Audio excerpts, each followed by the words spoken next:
Hello, everyone, and welcome back to Fast Guard News. I'm Dwight Gibson, I'm Roderick Payne. and today's topic is cell phones and children. I'm going to throw adults in there too. Cell phones, children, and adults, and the price of early access. So, when you say early access, what do you mean by early access? Well, let's think about all of the things that have been done since cell phones have been created. I went to Canada and I went to California, two places that are notorious for pulling you over because you're on your cell phone. Think of all the laws, even in Florida now, you can't be on your cell phone driving around. But California and Montreal, Canada, when I tell you they will pull you over from a spyglass 10 miles away, I've never seen anything like that because the statistics are in. People that are paying attention to their cell phone aren't paying attention to anything else. How many commercials have we seen with people saying that it's not worth it, put the cell phone down? This is all dealing with adults or people over 16 years old that can drive. Now let's go down to kids. Think of all the things that have happened over the last 3 or 4 years with Roblox, with children given a unrestricted cell phone. And there's so many, like, you ever sat down and really read that end user agreement that comes on your cell phone when you first buy it? It's like a 30-page document that most people just hit okay on. But there's a lot of rules and regulations that go along with using the cell phone, including screen time. Now they have things to help you control the screen time, but do you know how many adults? We're in the security industry. How many guys do we have to let go from jobs because they're on the phone? These are all over 18. Yeah. They took the time to go get a license. I see guys just when I'm out and about that are supposed to be working as security guards, with their face like this. No clue about what's going on. Exactly. And so now you give that same level of addiction, I guess, to a child. And then a young mind that's still trying to figure things out. They don't fully understand the rules. They don't fully understand why you shouldn't do certain things. And most parents give it to kids like, here, shut up. Here, let me give you this so you can leave me alone so I can pay attention to what I'm supposed to be paying attention to. And it's just like with anything else, like drinking. As an adult, you have a drink. I have a drink, maybe on Christmas or whatever like that. We're not drunks. Me and you sometimes go to the casino and gamble. Go in there and play a little bit, leave, go home. But there are some people that are highly addicted. That's why they have these big signs over every casino. What do they say? Call this number if you have a problem with gambling. Because some people go in there and gamble everything, gamble their whole life, just showing how addictive things could be. Yeah, that made me think about that time we went to Vegas back in 1-800-ADMIT-IT. Yeah, it was a long time ago. My first time going to Vegas, and somebody walked up to me and was, "Oh man, can you spare a couple dollars?" I was a rookie at that time, so I gave him $5. Felt good about myself. Walked into the casino, seen him 20 minutes later at the slot machines with my $5. Trying to get it. And so when you think about a cell phone, when you think about Steve Jobs is probably the most notable person that actually brought in the whole you can watch videos on your phone. When he made that I guess technological advancement in cell phones, it changed everything. And so giving kids an unrestricted cell phone is pretty much like giving a kid the keys to your car and letting them have at it. You could tell your kid all you want to tell them about, hey, screen time this, or you can't go on this side, or you can't do that. But you know how many times, I have small kids, you have kids. How many times have I heard my kids talking about another kid showed them something inappropriate? This person was on Roblox, and this person tried to talk to him, and they said they didn't talk to him, but the fact that your child is out there without really any adult supervision and allowed to sit down, inquire. And the other thing is about the neck, looking down. Well, that is true because when I went to my chiropractor and he told me about what he's noticing now on his younger clients, like there's a muscle that's back here attached to your skull. And because so many people are leaning down looking at cell phones so much that people's skulls are starting to get elongated in the back. There's like a hook that's forming on people's skull from that muscle having to hold up your head, because your head is heavy. Yeah, it's like And- 15 pounds. right, They so- said with it's 8 pounds plus all the blood and everything that flows through. So it's like 15 if pounds. your head's like this the majority of the time, that muscle is pulling heavily on the back of your skull. And he actually showed me an X-ray of one of his younger people and showed me that piece of bone that was starting to get pulled from heads being like this at all times. So he was like, you ain't gonna stop people from using the phone, but try laying back and hold looking your at phone up like that. I was I never thought about that. Again, that would require major arm strength, or you're not going to be on it for so long. Or laying down in the bed, I guess. But why do you feel that people everybody's so addicted to cell phones, but people just willingly give cell phones to the kids knowing the danger, the physiological danger, the psychological danger? I have a little, I'm not disagreeing with what you're saying, because it could be dangerous, but it also could be very beneficial, because there's some kids, that's the future, right? You have to know how to use it, how to operate it.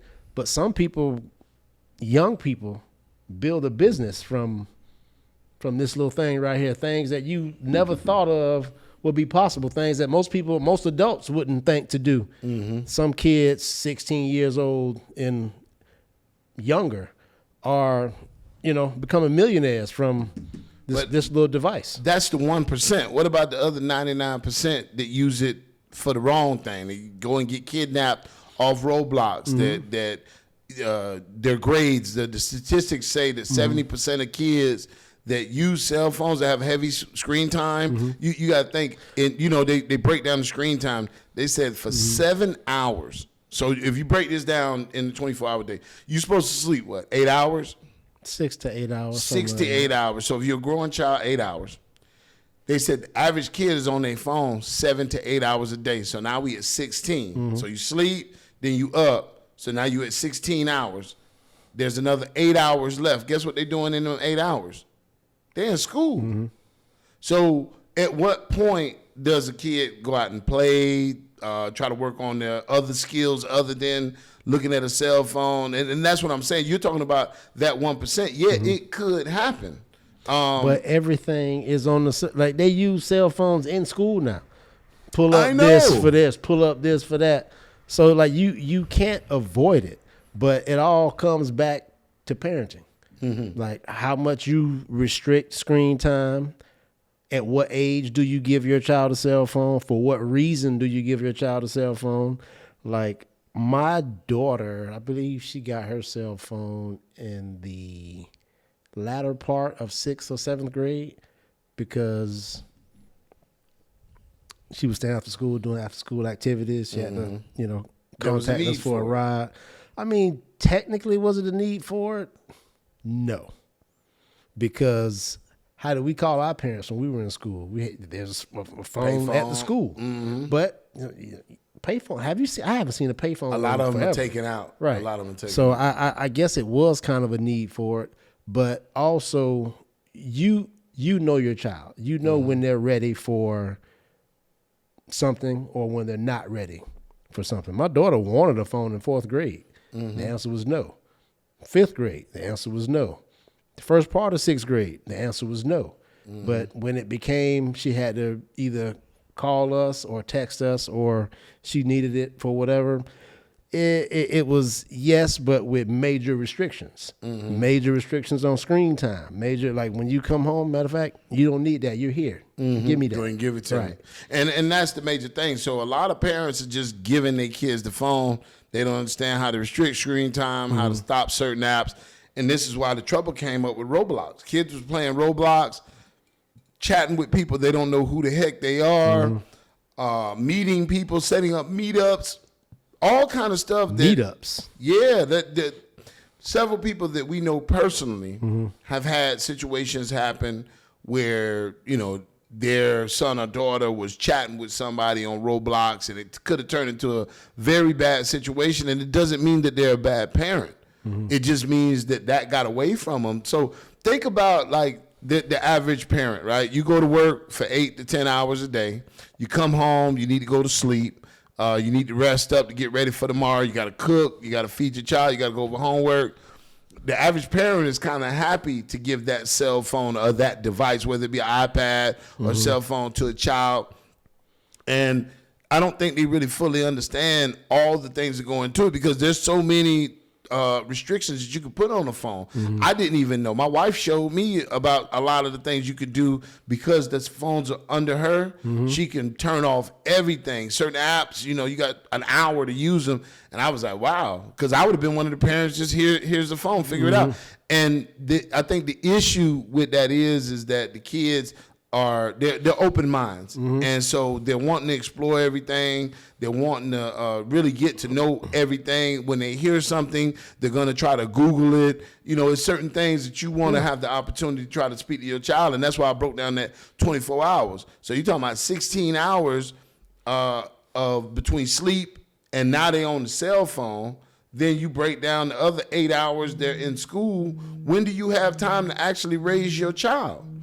It's not a whole lot of raising going on because your child is infatuated with a cell phone. And a lot of people don't believe me. If y'all out there want to do a test, take the device away from your child. Don't say nothing. Just take the device that you purchased, take it away and see how that child reacts. I want to see him turn into somebody from The Exorcist. Yeah. You might have the Menendez brothers, on your situation. Somebody might hurt you to go get their cell phone back. I watched my mom do this to my niece. Restricted her cell phone. My wife was explaining to her how to restrict the cell phone. Restricted the cell phone. This little girl called my mom, her grandma. Hey, turn my phone back on. What's going on? You need to call the people. There's something going on my phone. And it's like back when we were children, you call an adult like that, there would have been some type of consequences, and they probably would have involved getting your ass beat. Probably would have involved child services. Yeah. And so now you got these kids and they're unrestricted. They're on TikTok. They're on Facebook. They're on Snapchat. All the super dopamine hits. Yeah, it's just dopamine hits. And like at one point, they talk about kids being overstimulated. And I think the messed up thing behind everything is that they would talk about how you need to limit screen time before a child goes to bed because their mind is overstimulated. They can't get to sleep. They brought out these glasses, the blue light glasses, because too much blue light they know all of this stuff. I'm talking about the cell phone creators and the people that are selling cell phones, but they won't stop it. So like in the end, us, like you said, it's parenting, but you can't blame every parent because every parent doesn't have an ideal situation. There's a lot of single parents out there that use the phones kind of as like a babysitter, or like you said, hey, you're going to be out here after school, you're playing sports. When you get done, call me. I watched it happen like it was like an epidemic in school. I would watch. My kids went to a school where they had 1st through 12th there.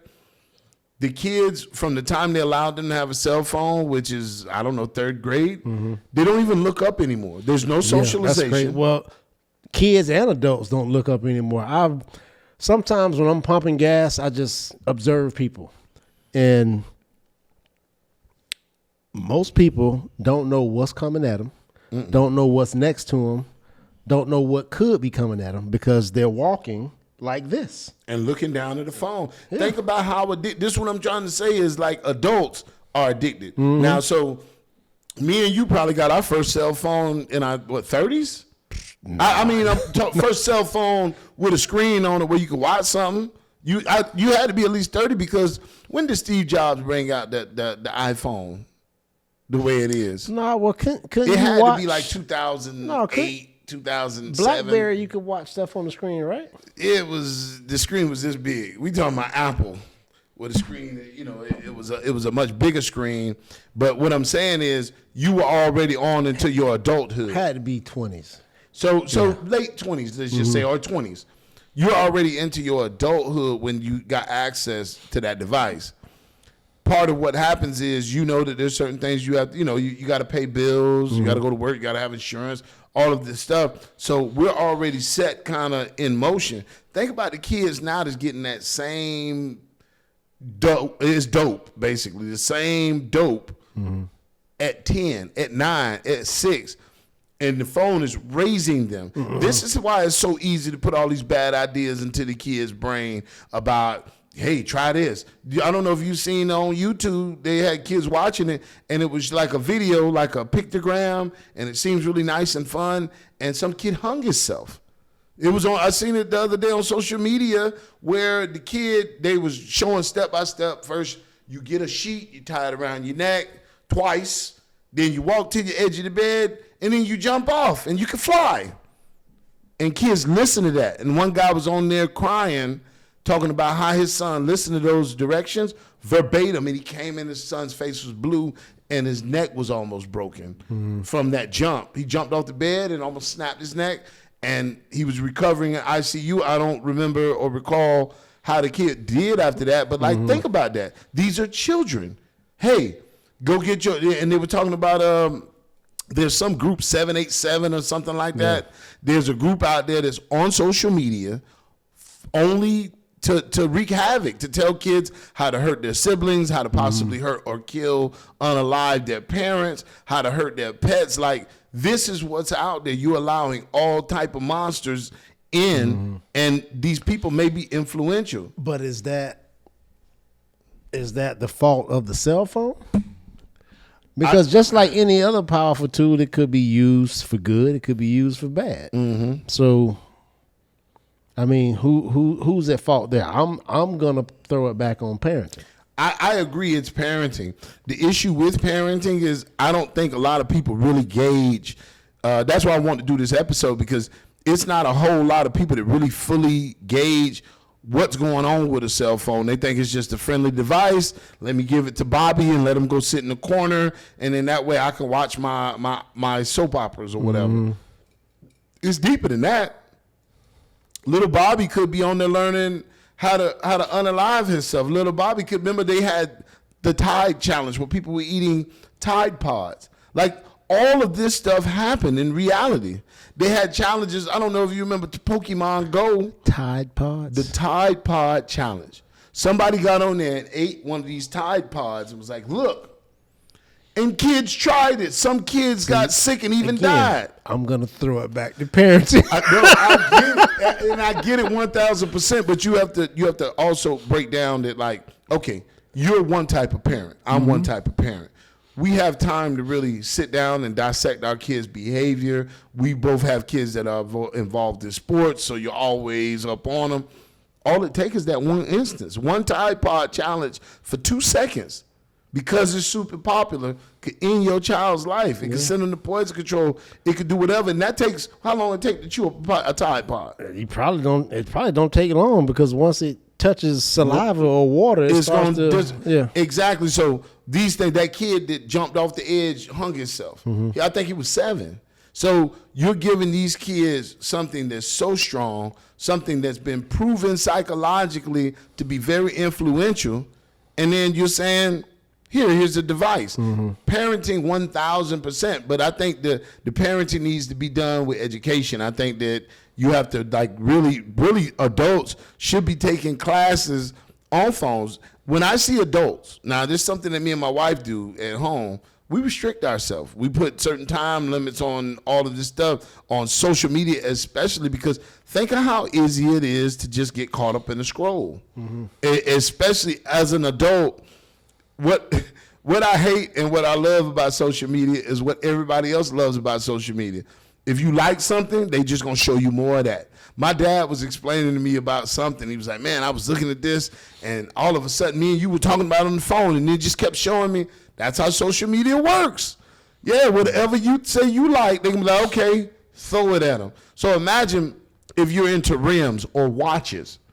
It'll just keep showing you watches on an infinite scroll. Every watch in the world. Say if you like girls, every single girl in the world can be at your fingertips. That is a very dangerous thing, and I think that it's unfair because, like you said, it's parenting, but, like, nobody is like when you had your kids. Did your mom or dad sit down and give you like a manual, like step one here?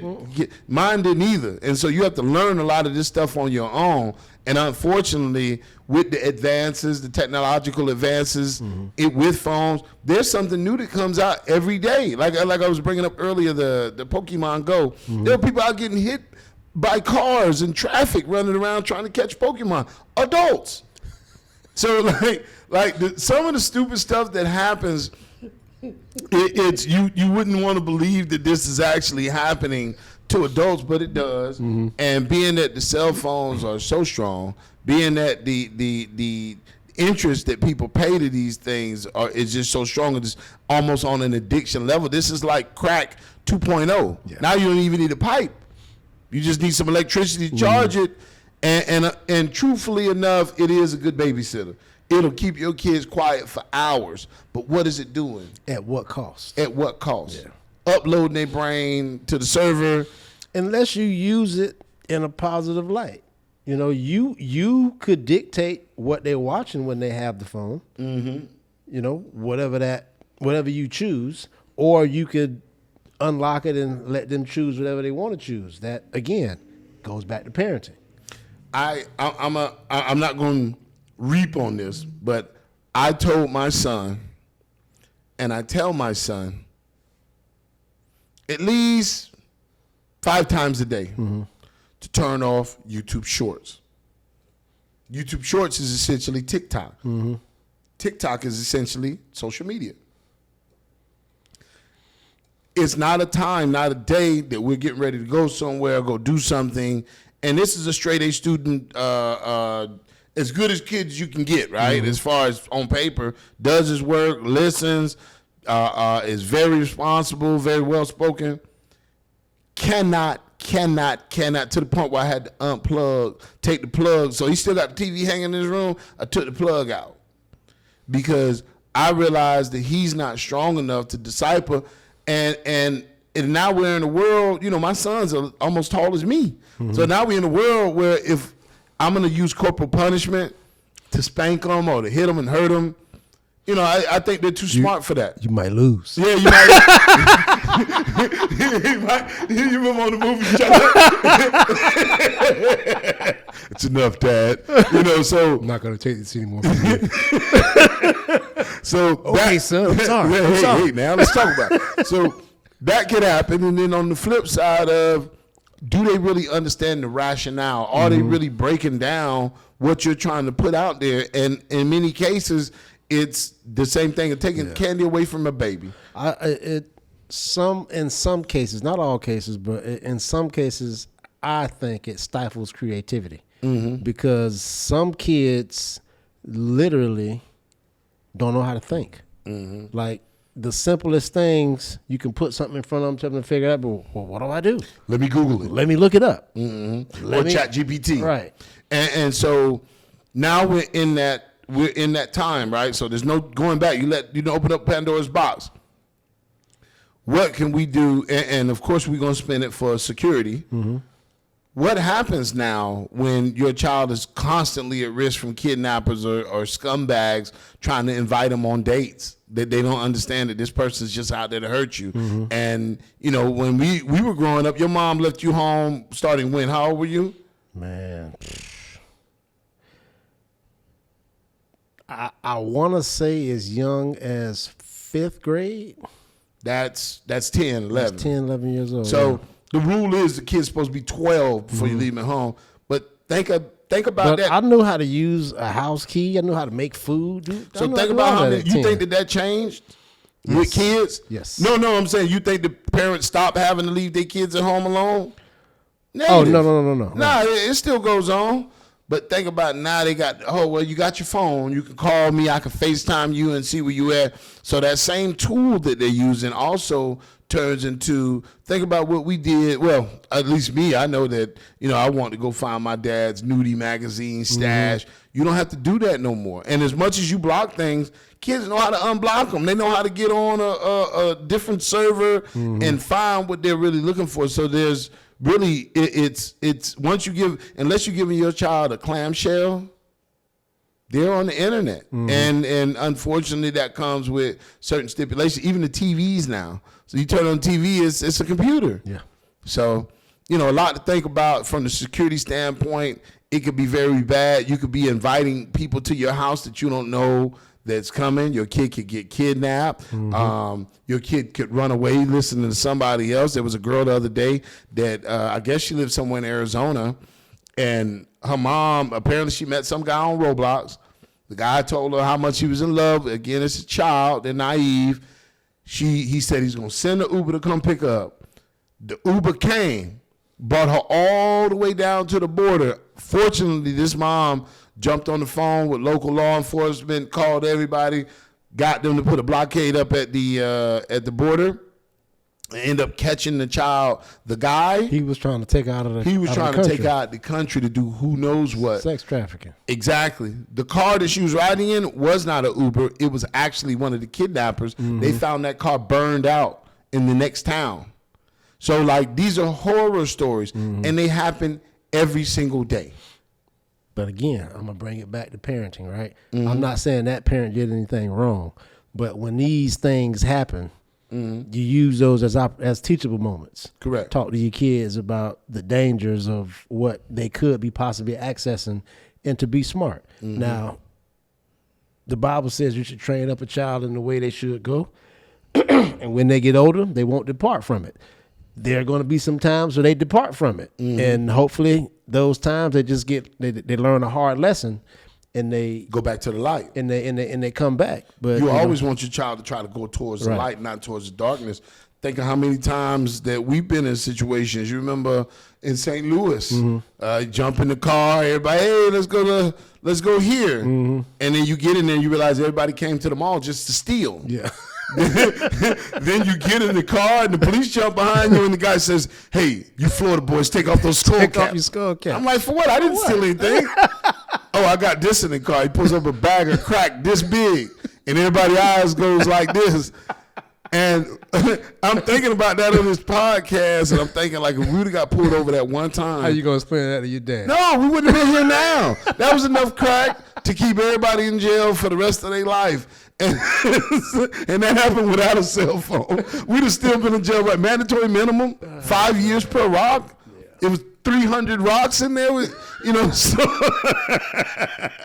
like, it's funny now, but think of how easily you could get popped or get twisted into doing something, and all we did was jump in the car. Hey, we want to ride to the mall with everybody else.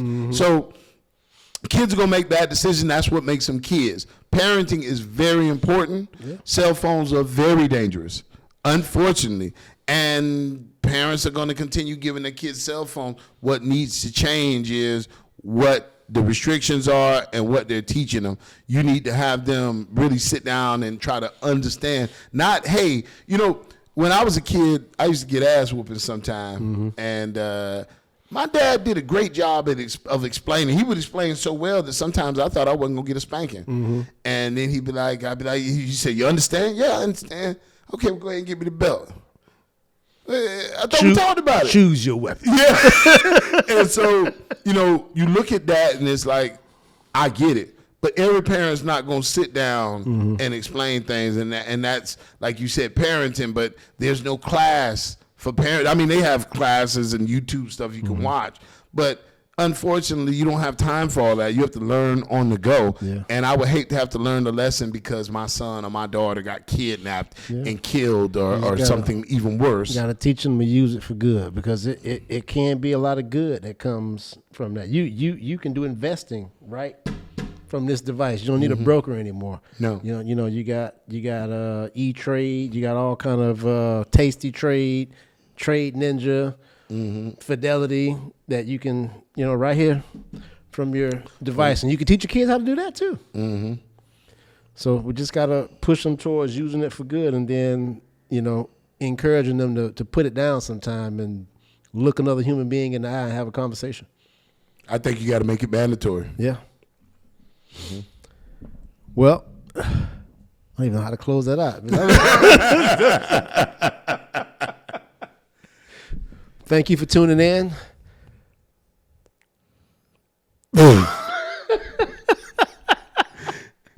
If you like this program and want to hear more like it, visit us at fastguardservice.com, or you can reach us online at www.fastguardservice.com. Or you can call us by phone, 844-254-8273. Thank you. Have a great night. Have a nice one.